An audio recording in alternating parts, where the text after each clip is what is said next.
morning, everybody, and welcome to the Riverside County Board of Supervisors meeting room.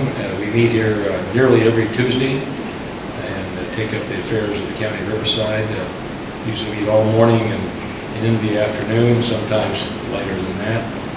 And we have some very spirited, interesting meetings. We set policies, and actually we have a new course. We actually pass laws, and we actually and also execute many of those laws, and then carry out the laws passed by state and local governments. And they come back. Anytime a law is passed, it has to be done by somebody. In most cases, it's the county that has to carry that law out and actually see it's done. They establish a program. We have to go and take the money provided, get the facilities, the building, the equipment, and hire the folks to do the job and actually follow through, and then report and be audited to make sure we did the job. So we have a dual role, and it's a very interesting, probably the most interesting political job that exists in government is the county supervisors. I'm Supervisor Marion Ashley. I represent the 5th District, which is cities of Paris, Moreno Valley, a portion of the city of Lake Elsinore, the northern portion of the city of Menifee, Calamasa, Banning, Beaumont, Desert Hot Springs, the northern portion of the city of Palm Springs. You see, I'm in the desert. I'm a desert supervisor as well. And also about 15 unincorporated areas, including Lakeview, Nuevo, parts of Roma Land, which is unincorporated, the Cabazon, Cherry Valley area, and many other, Windy Point in Palm Springs area, and many others. Supervisor Stone here represents 3rd District, and he's very capable of speaking for himself, as you'll find. Well, good morning.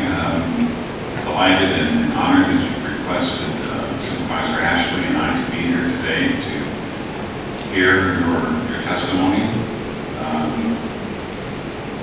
We're here obviously because the youth of our county is the future of our county, so we want to hear your concerns, and certainly communicating with elected officials is very important.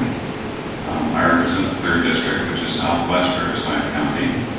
I have, at this point, more population than any other boards of supervisors, so we're going through the exercise of the census, and we're going to be dividing up our districts so that we each have an equal amount of citizens that we have to provide services to.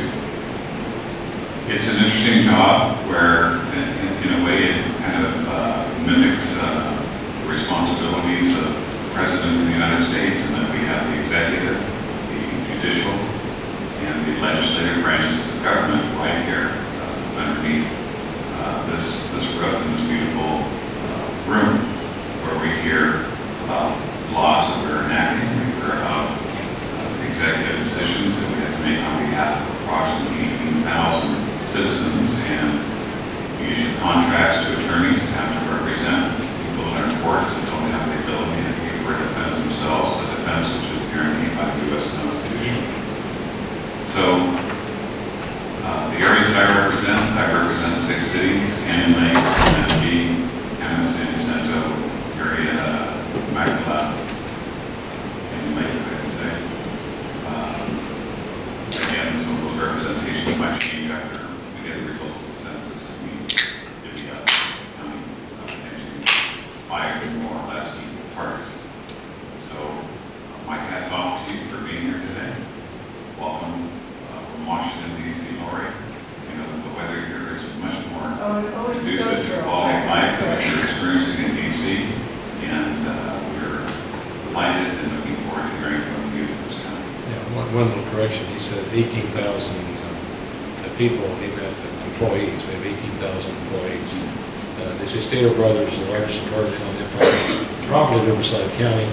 Probably won't be that way long with the austerity programs kicking in. We used to have 20,000 employees. We're going smaller, and probably smaller than that. And we have somewhere pretty close to 2.2 million people live in Riverside County. We are now the 4th largest county in the state of California in terms of population, and we're the 10th largest in the United States of America.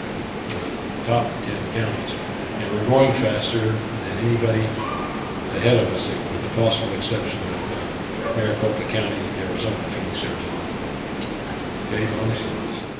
Thank you so much. I wanted to thank you on behalf of all of the young people that you see with me here today. I'll be introducing them in a moment. To both Supervisor Ashley and Supervisor Stone for taking time this morning to provide these young people with an opportunity to speak to you. As you know, my name is Lori Strumpf, and I'm a volunteer teacher and coach for the young people who are testifying before you today.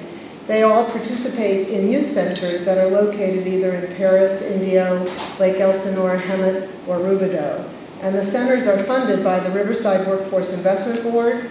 2 are operated by Arbor Employment and Training, and 3 are operated by the California Family Life Center. As a consultant to the Riverside Workforce Investment Board, their coach as well, in some ways, I met several of these young people when I was visiting the center in Paris. And they serve on the youth councils in their centers, and I had been asking them what they wanted to accomplish through serving on their youth councils. And they told me that one of the important things they wanted to be able to do was to make their voices heard about issues that impact youth today. And they wanted to be able to do that at the state level, at the national level, and at the local level. So they have already testified in front of the Paris City Council, and they are really excited about being here to testify in front of the full Riverside County Board of Supervisors. Since I'm located in Washington, D.C., work with Congress all the time, I offered to help them on a volunteer basis.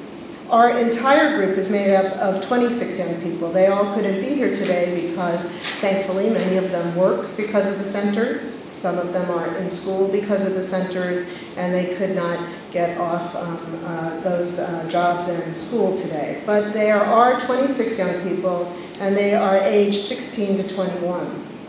Through this project, they're being provided with an opportunity to participate in an intensive leadership development project. This project is focused on helping them learn how to speak and how to present their ideas in a way that will impact local elected officials so they can impact the lives of youth in their communities.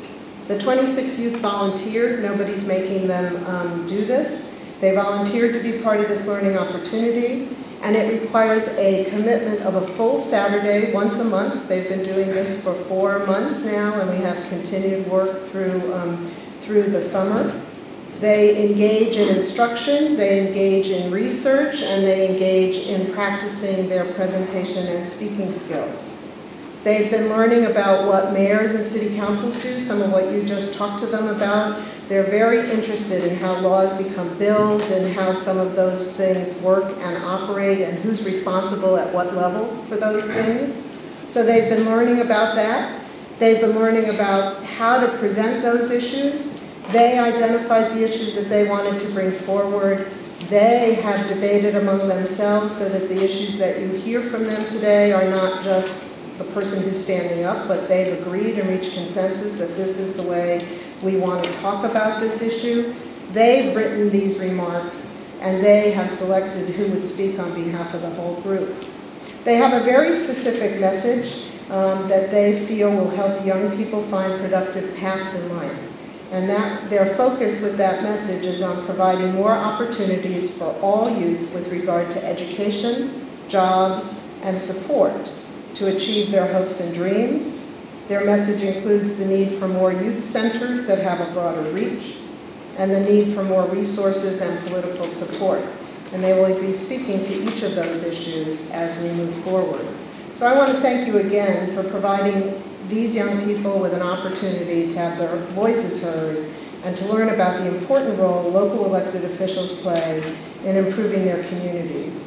Before I introduce you to the first speaker, I just want you to have a chance to meet all of the youth that are with me here today, so I just ask them to stay there. They'll just introduce themselves and tell you which center they're from. So Josie, do you want to start?